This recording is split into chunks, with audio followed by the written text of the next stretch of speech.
Hallelujah.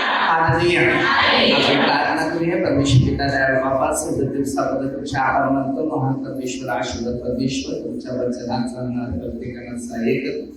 गेल्या सर्व पावलांच्या गरजांची क्षमा कर. ही प्रार्थना प्रभू येशू ख्रिस्ताच्या नावाने करतो. हालेलुया. हालेलुया. आपण सर्व लोक ईस्टरचं स्वागत करतात. ईस्टर म्हणजे नक्की कोणतं स्वागत करणं? कोंबडीचं मटण, बकरीचं मटण, किंवा मासली, किंवा पांढरा पाणी, किंवा तांबडा पाणी, ही नारळी, बरोबर केस आहे. तर हे जे प्रभू येशू ख्रिस्ताने या आपल्या सर्व पापी लोकांसाठीचे बलिदान म्हटले, बलिदान काय म्हणतात? बलिदान. त्या बलिदानाद्वारे एक ऍग्रीमेंट बनवलं होतं सैतानाबरोबर. माझे जे ख्रिस्तामध्ये मरण पावले आहेत आणि आता जे पापात मरण पावतात आणि त्यांना सुद्धा मला आता उठवायचं आहे.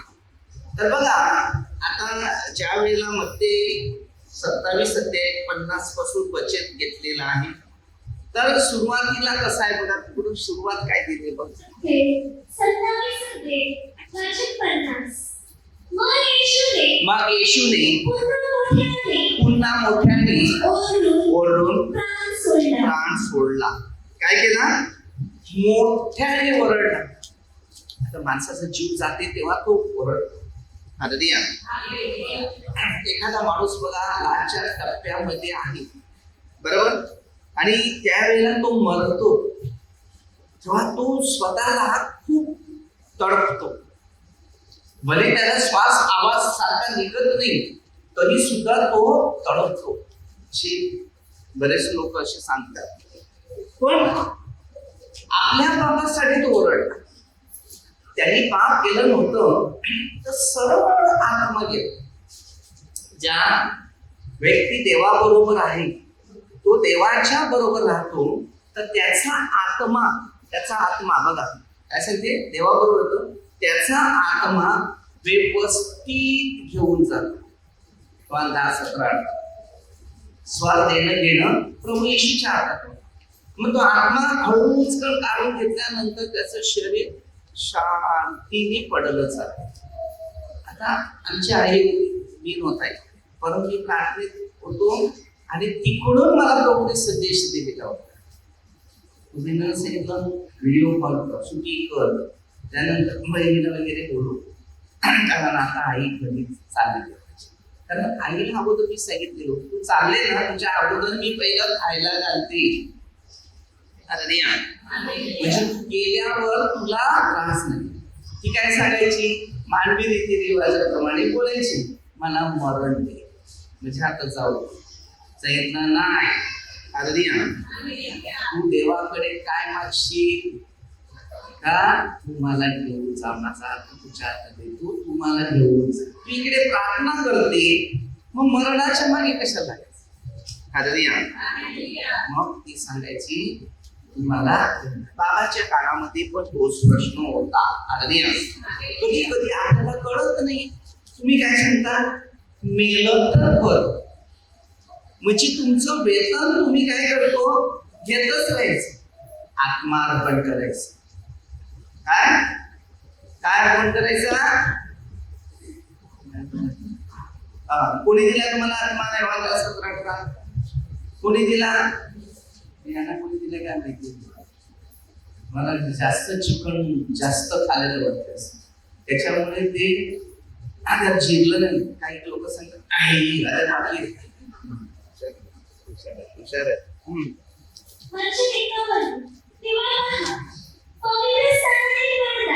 तेव्हा पहा पवित्र स्थानातला फरक. पवित्र स्थान तिकडे एक पडदा ठेवलेला होता. तो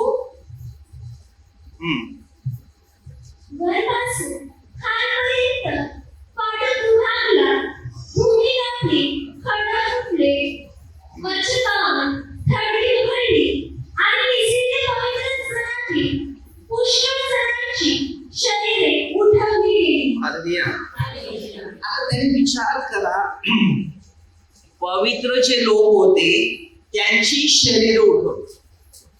आता हे पाप आहे, पापात आपलं शरीर आहे म्हणजे मरण.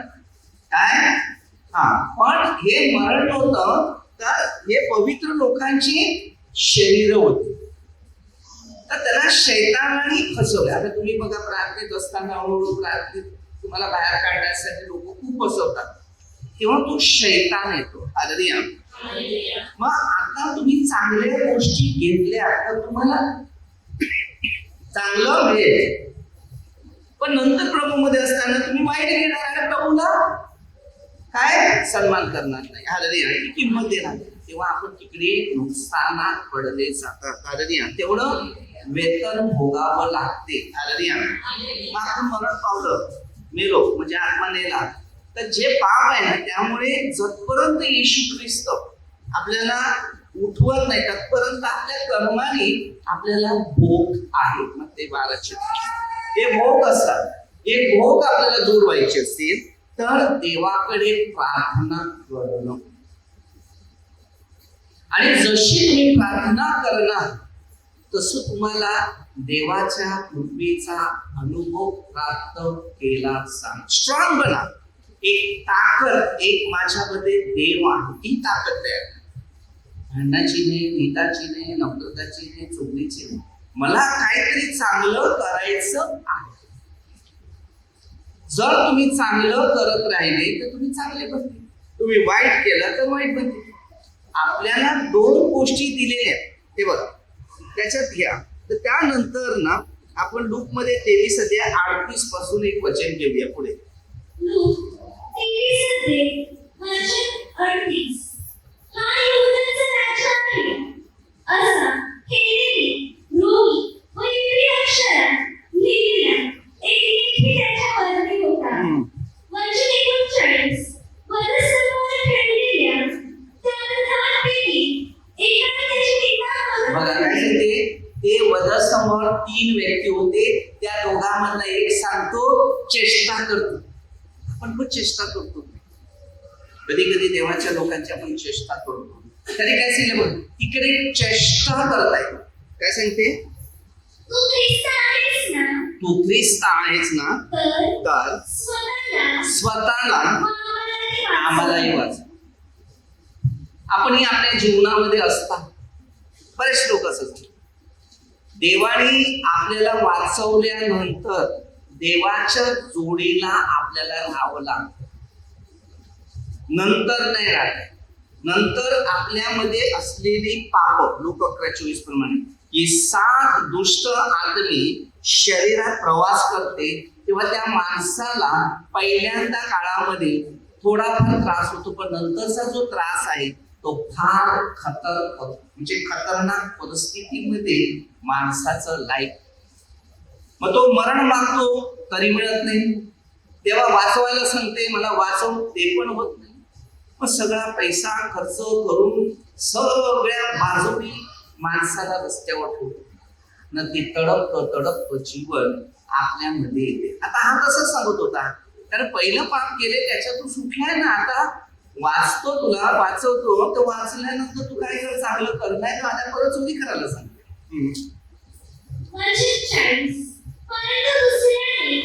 दुसऱ्याने निश्चित करून म्हटले तुला पण ती शिक्षा झाली असता, तू देवाला पण भीत नाही का? आपली शिक्षा आपल्याला उपयोगी आहे, कारण आपण केले तर भोगायला काय मुश्किल आहे. आपण आपल्या जिंदगीमध्ये जर भोग केलेले आहेत, पाप केले, तर मग भोगायला काही टेन्शन नाही, कारण चुका केल्या तर पटकन बसायला लागतात.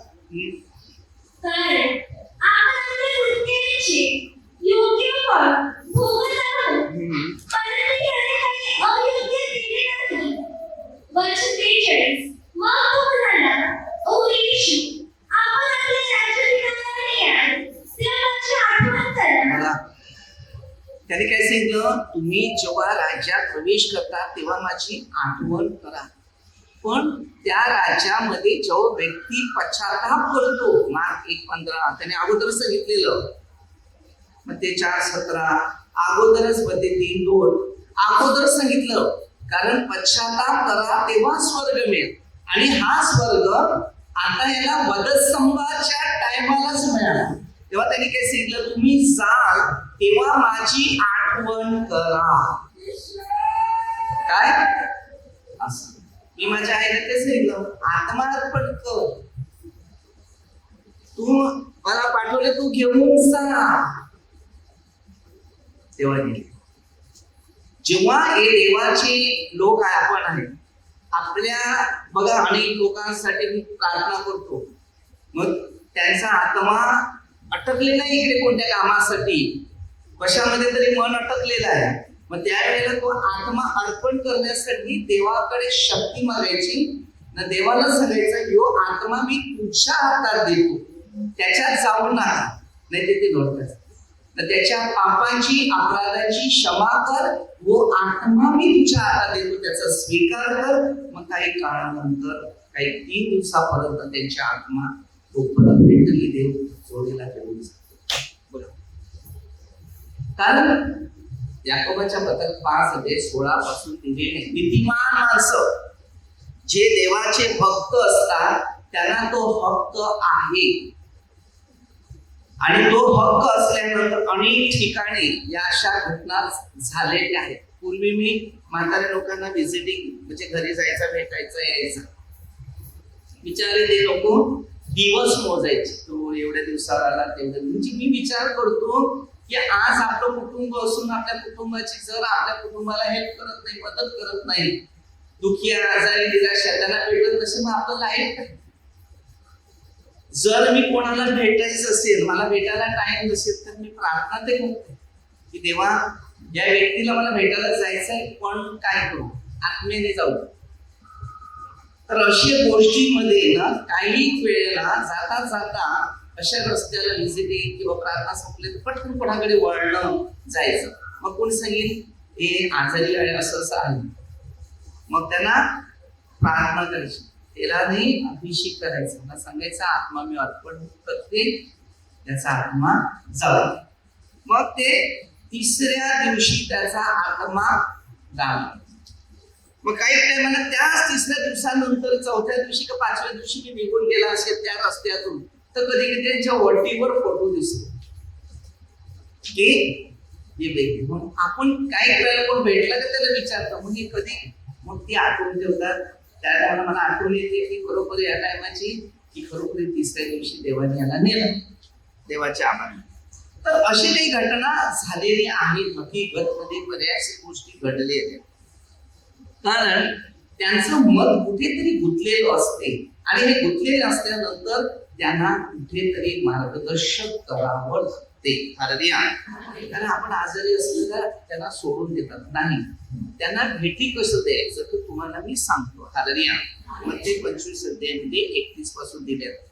त्या आजाराला जेव्हा तुम्ही भेटी देतात, भेटी बिस्किट नाही, ऍपल नाही, काय खाऊ नाही, प्रेमाच्या भेटी.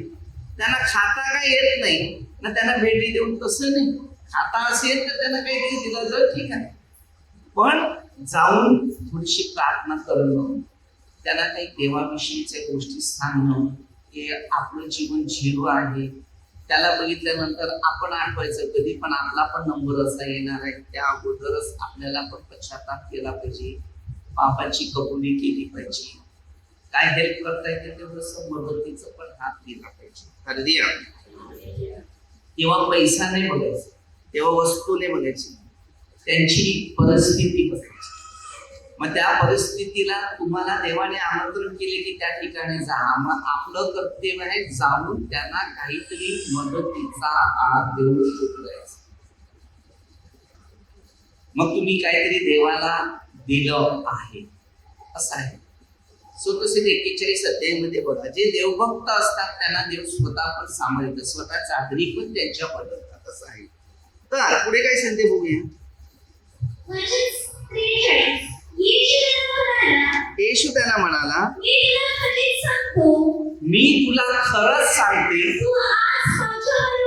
आज माझ्या बरोबर सुख आणि लोकात असेल. सुख लोकात असेल. तुम्ही विचार करा तरी कसे आज तू सुख लोकात माझ्या बरोबर असेल. हालेलुया. आता तुम्ही विचार करा, हे सुख लोकांमध्ये का? हालेलुया. कारण देवानेच त्याला सांगितलं की आज माझ्या बरोबर राहा. कारण तू जर विचार केला की मला तुमच्या बरोबर राहायचं. हालेलुया. आज आपला शेवटचा काळ आहे आणि या शेवटच्या काळामध्ये हा विचार करा की मला स्वर्गात जायचं आहे. देवा, मला तुमच्या इच्छेने पुढे चालायचं, कारण आपली वेळ निघेल. आज आपण बरेच लोक मोहाच्या आहारी पडलेले लोक आहेत. हे पाहिजे, ते पाहिजे, असं करायचंय, तसं करायचं आहे. पण तुला कुठे जायचं आहे, त्याच्यासाठी काय करायचं तो पण विचार. आज माझं, आज माझं, आज माझं. ज्यासाठी तुम्ही रात्र दिवस कष्ट केले, तडपले, हे राहिले हे तुमचं. आज कोणत्या कुटुंबामध्ये शांती आहे मला सांगा? घरामध्ये वस्तू आली म्हणून शांती आहे असं समजू नका. गळ्यात दागिने असले म्हणून तुम्ही असं समजू नका की माझ्या घरात आज शांती आहे, माझ्या घरात टीव्ही आहे म्हणून मी शांतीत आहे, माझ्या घरात खूप फॅसिलिटी आहे, मी शांती आहे. असल्या कोणत्याच वस्तूने तुम्हाला शांती नाही. शांती एकच आहे, ती हे आचार विचार, हे वाचन, या शांती. आणि कोणत्याही माणसाला कधी कमजोर समजू नका, कोणत्याही माणसाला गरीब समजू नका. तो गरीब आहे, तोच देव आहे. ज्या गरीबावर तुमचं प्रेम आहे, तर तुम्ही त्या देवावर प्रेम करता. आजच्या काळामध्ये तुम्ही ईस्टरच्या दिवशी बघा, कोण माणूस आहे मला सांगा की गरीबांना काहीतरी खायला घातला, तो भाग्य दिवस आहे ना, तो चांगला माणूस. आज आपले सगळे नातेवाईक आहेत, बरोबर, खिशे खाली. पाहिजेत नाती तोडायला नाही मी सांगतो, पण नाती अशी पण असली पाहिजे की जेव्हा तुमची कंडिशन खराब होते, तुम्ही गरिबी होता, कर्जात असतात, कुठल्या टेन्शन मध्ये असतात, कोणत्या अस्वस्थ असतात, आर्थिक परिस्थिती कमजोर झाले, तेव्हा त्याला जर तुम्ही बघत असेल, त्यामुळे तुम्हाला सांगेल मी तुमची खरी नाही. माझी खूप नाती आहे, सगळी चांगली नाती, पण तेवढ्या पुरतीच ती आहे.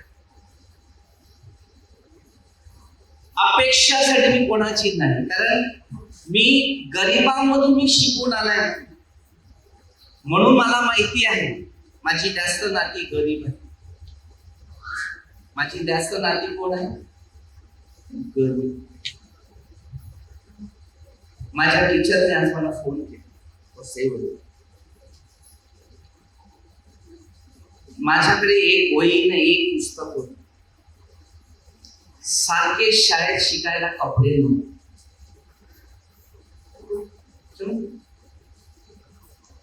त्यावेळेला तिला मुलं होती, देवाने तिला मुलं दिलं. तर ती माझ्यासाठी, एक सर होते, एक बाई, माझ्यासाठी शिक्षणासाठी खूप तिने झिजली, प्रयत्न केला. तू शिक, माझ्याकडे काही एक वही एक पुस्तक आहे.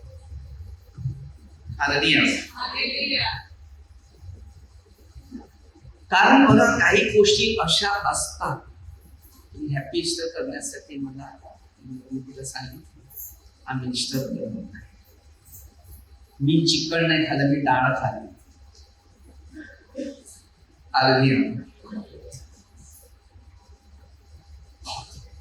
मग तिला स्टोरी काही सांगितली, तर ती सांगते पूर्वजापासून ते पूर्वजाचे नाही, पूर्वजा हे शास्त्रात लिहिलेले, हे मानवाने नियम केले आणि हे देवाला आवडत नाही, ह्या नियमाचं हे शिक्षण.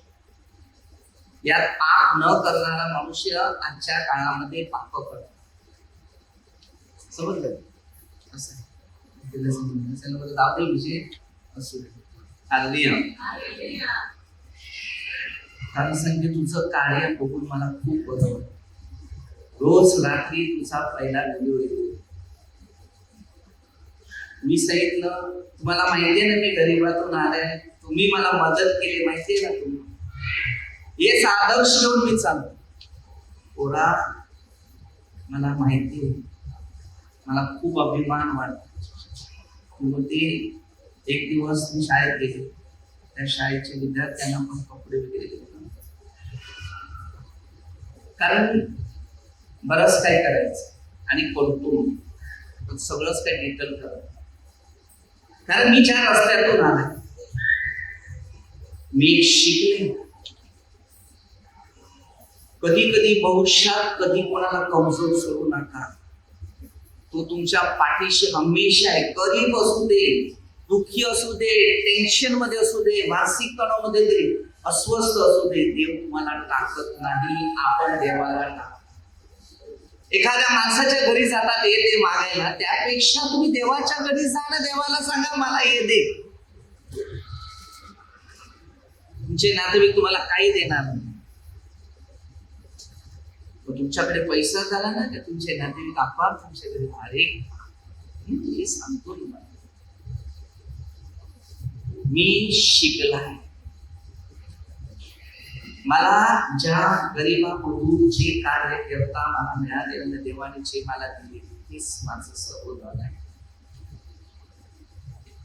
माझे जे टार्गेट आहे काय करायचं कार्य, ते आपल्याकडे तेवढा प्रॉब्लेम पैसा नाही. आपल्याच प्रार्थना केंद्रामध्ये डोनेशन आणि दान कमी. आता जर तुम्ही बघितलं असेल काही ठिकाणी ते केवढा पैसा पडला असेल त्या पटाने, नुसते अलाउन्स ऐकायचं. अनेक ठिकाणी तो आहे, पण आपल्याला करायला वाटते तिथे आपल्याकडे मला पैसा नाही पाहिजे, तुमची सेवा तुम्हालाच पाहिजे, मला नाही पाहिजे, मी माझ्यासाठी काहीच करत नाही ना, मला करायचं पण.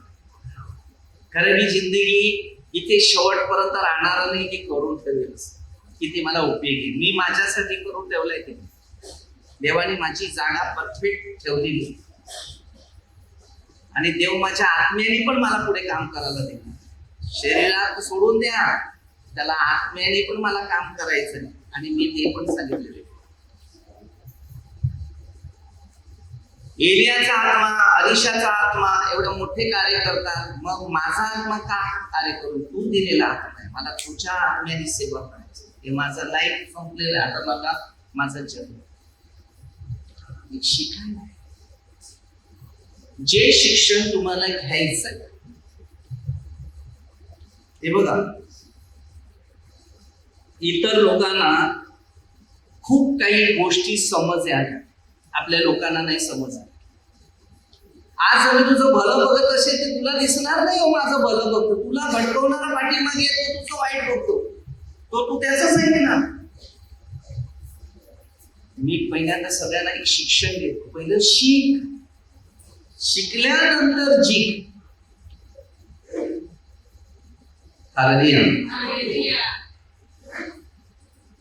ते माझे टीचर सगळ्यांना सांगते की माझा विद्यार्थी, त्या दिवशी ट्रेन मध्ये जाताना आपल्या गावातले कोण तर तिथे सांगत होते माझा विद्यार्थी हे काम करते. बघा प्रचार कसा, एखाद्या आईला वाटते की आपलं पोरगा चांगलं काम करते, त्या आईला अभिमान वाटतो, बरोबर? तिला सुद्धा तेच अभिमान की माझ्या मुलाने काहीतरी चांगलं. माणसाला काय शिकायचं? मी एक शिकलेला आहे, तुम्ही मला जर चांगला सल्ला दिला असेल मी कधीच विसरत नाही. माझ्या मावशीचा मुलगा मला एकदा मोह दिला सायकलचा एकाने, आणि दुसऱ्याकडे जायला गेला, मला सायकल घेऊन, मी सायकल डबलशीट घेतलं, सायकल घेऊन गेला तिथे. मग तू त्याला सांगते बघ मी गुंडा आणलाय. छोटासा पोरगा चौदा मोहाला 15 वर्ष 14-15 वर्ष पोरं काय करतात, फिरायला मिळतात, खेळायला मिळते, त्यांना वाटत नाही काय करतात, त्यांना काही समजत नाही, ते मोहाला बळी पडतात, जातात त्याचे आणि परिणाम फार कठीण.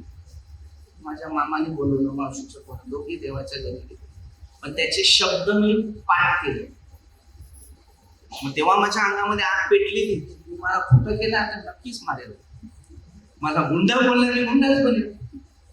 गुंडा बोलायचं नाही. त्या छोट्या लहान असता अंगामध्ये केवढा पावर येते माहितीये. मुलांचं बघायचं आईवर कशा फोपातात ना, फोपातात की नाही. गाडीचं स्पीड केवढं असतं माहितीये. परिस्थिती अशी आपल्याला शिकायचं. मग त्यांनी सांगितलं इज्जत कमवायला सारी जिंदगी लागते, कमवायला यायचं. त्या दिवसापासून डिसिजन घेतलं की कोणाच्या सायकल काय कशाला हात नाही लावायचा, आपलं स्वतःच तर स्वतःचाच विचार करायचा. आणि आज तो मी विचार केला तर आज परमेश्वराने बघा आपल्याला सगळं दिलं. त्या बापाच्या आज्ञा पाळणं फार महत्वाचं आहे. मी तर माझ्यासाठी नाही ठेवलं, ते सगळं सेवेसाठी. जे काय आहे ते मी त्यांच्यासाठी. देवाला विसरू नका, देवाचे नियम मोडू नका, ना देवाचं काम करायला कमजोर पडू नका. नसेल तर आपण सगळ्या बाजूनी कमजोर पडतील, आपल्याला मुश्किल. येशूचं पुनरुपी जीवन आहे. मला ज्यांनी सल्ला दिला ना, कधी रिटर्न उत्तर दिलं, ते आदर्श ठेवायचं, पालन करायचं, सांगायचं देवच माझ्याशी बोल. जे वाईट बोलतो, तुम्हाला फसवितात, चुकीच्या मार्गात नेतात, नाशामध्ये नेतात, देवाकडे नाही, देवाचं वचनात नाही, शिक्षणात नाही, मार्गदर्शकात नाही, तर समजून घ्या हे सैतान आहे. आपण छोटीशी प्रार्थना. हे परमेश्वर बाबा, सुंदर दिवसामध्ये तुमच्या आभार मानतो. महान परमेश्वर, आशीर्वाद परमेश्वर, सर्व मंदिर आशीर्वाद ही प्रार्थना आम्ही आमच्या प्रभू येशू ख्रिस्ताच्या नावाने करतो. हालेलुया.